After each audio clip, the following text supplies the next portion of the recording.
In Final Fantasy XIV, the concept of enmity is something that is not the most well explained. In this video, we take a closer look at this concept. We will approach 3 subjects. 1. What exactly is enmity and what does it do? 2. How can I see enmity in the game? 3. What kind of actions can control enmity in combat? For anyone familiar, enmity is Final Fantasy XIV's answer to threat or aggro values from other MMORPGs. If you play a tank job, you may have noticed certain actions or abilities mentioning increased enmity or increased enmity generation. Both of these things are somewhat meaningless if you don't know what it is used for. In essence, enmity is a number every enemy has for each entity, player or otherwise, that has somehow engaged it in combat. An enemy will always attack the target with the highest enmity number unless some effect forces them to do something else. This enmity number is increased by doing almost anything while you're already fighting.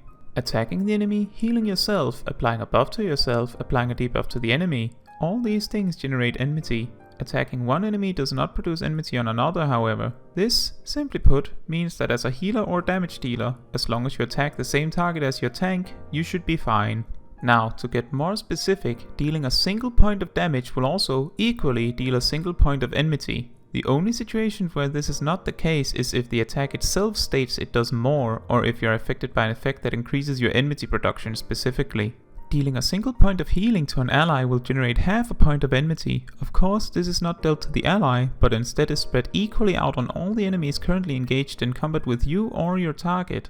So healing 1 point of health while fighting 4 enemies will produce an eighth of 1 enmity on all 4 enemies. As a side note, keep in mind that a large majority of healing spells have all sorts of exceptions and details that mean they produce more or less enmity, sometimes even none at all, on a case-by-case basis. Let's take a relatively simple example to explain. Let's say I was running around in the open world and suddenly an enemy sees me and decides to fight me.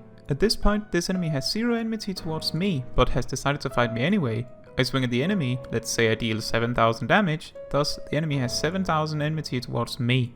If someone were to come to my aid and dealt at most 7000 damage towards this enemy, the enemy would still stick to me, since my enmity needs to be beaten for the enemy to change its mind. Now, let's say we have an additional enemy engage me. This new enemy of course has 0 enmity towards me. I cast a heal on myself and restore 20,000 health. This produces 10,000 enmity and then spreads it equally among the enemies, one going from 7,000 to 12,000, the other from 0 to 5,000. Now, someone actually comes to my aid and immediately hits both enemies for 6,000 damage. This means both enemies have 6,000 enmity towards this new combatant. This means one of them, the one that has 5,000 enmity towards me, will change target, but the other will not. Now, how do we actually see enmity in the game? There are 2 primary ways to track enmity in Final Fantasy XIV. The first way is the party list. If you are targeting an enemy that is in combat with anyone in your party, you should be able to see bars under their job icons. If this bar is completely filled and red, it means, at least amongst the people in your party, this person has the highest enmity and will be the first target. You could say they have 100% enmity. Outside of alliance raids or otherwise extra large group activities, this usually means the red bar player will be attacked. If the bar instead is yellow and not completely filled, it means that player has the second most enmity amongst your party. The bar is filled out equivalent to a percentage. If the yellow bar player has half as much enmity as the red bar player, then the yellow bar would be half full. The blue bars under everyone else means they are below second place and the bars will indicate the relative enmity amounts. It is not possible to see exact enmity amounts in game, only relative percentage values. The second way to track enmity in game is by using the enemy list. The enemy list shows a colored gem next to every enemy you are in combat with. If it is red, then you are the current attack target of that enemy, except for certain exceptions.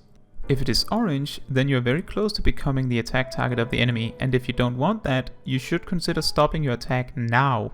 If it is yellow, then you're getting closer to the attack target's enmity, usually over 50%. At the start of a fight, you may want to be careful attacking this target. If it is green, then you should generally be safe from attacks from this target, except very early on in combat, where you might very quickly jump to yellow or even orange. These 2 elements are the only ways to track your enmity in-game. As you can see, one is a visual percentage and the other consists of 4 breakpoints and both are relative.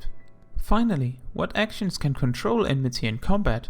Every tank has a stance that multiplies their enmity generation by 10. These actions are Iron Will, Defiance, Grit, and Royal Guard.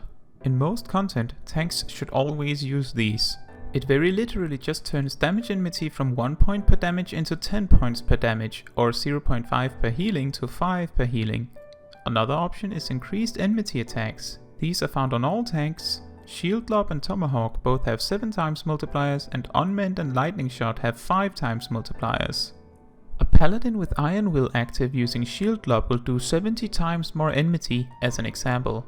All tanks have a taunt. A taunt is an action that puts the user's enmity for that particular target up to be identical to whatever the enmity is for the current attack target, and then adds some. So if the enemy is attacking player A because they have, say, 10 million enmity, then if player B uses a taunt, then player B will have more than 10 million enmity. In Final Fantasy XIV, Provoke is a taunt that also does 2000 potency worth of enmity to the target.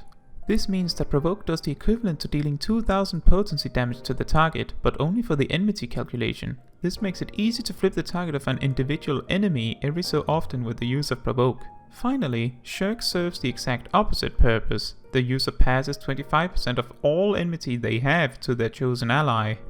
Let's take an example. Player B used taunt on player A's target, and so they are on 10 million enmity. Let's say 2000 potency is, with the tank stance bonus, 500,000 enmity. Then player B is at 10.5 million enmity. Player A now uses Shirk on player B and passes 25% of their existing 10 million enmity to player B. Now player B is at 13 million enmity and player A is at 7.5 million enmity. That is all for this video. Thank you for watching. If you have questions regarding any of these things, please leave a comment down below. If you on the other hand want some more specifics on some of these things, I refer you to the Reddit link in the description. Fun fact, before Shadowbringers, all non-tank jobs had role actions and abilities to manage their enmity, and these often got overlooked. Combined with tanks preferring to use a damage stance with no enmity multipliers, this could cause problems in unorganized groups.